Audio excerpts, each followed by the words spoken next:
এই কথা শুনে হযরত হাসান বসরি তাজ্জব হয়ে বেরিয়ে এলেন। অতি সহজেই হযরত রাবেয়া বসরি তাকে খুঁজে বের করে আনলেন। এবারে লুকানোর পালা হযরত রাবেয়া বসরি রাদিয়াল্লাহু তাআলা আনহার। তিনিও প্রস্তুতি নিলেন লুকানোর জন্য।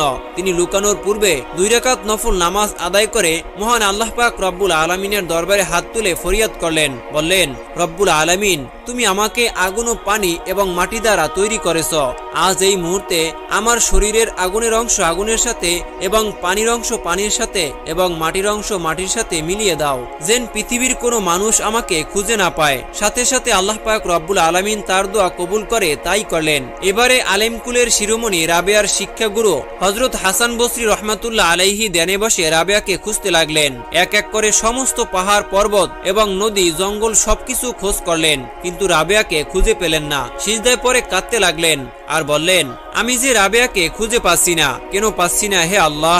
আমি যে ধ্যান করলাম তবুও কেন রাবেয়াকে খুঁজে পেলাম না? হাসান বসরি রহমাতুল্লাহ আলাইহি আরো বললেন, মাবুদ গো, তুমি রাবেয়ার সন্ধান মিলিয়ে দাও। কিন্তু কিছুতেই তিনি রাবেয়াকে খুঁজে পেলেন না। পরিশেষে হযরত হাসান বসরি রহমাতুল্লাহ আলাইহি লাশ লজ্জা ফেলে রাবেয়ার কাছে ছোট হয়ে বললেন, রাবেয়া, তোমাকে আমি অনেক খুঁজেছি কিন্তু কোথাও পেলাম না।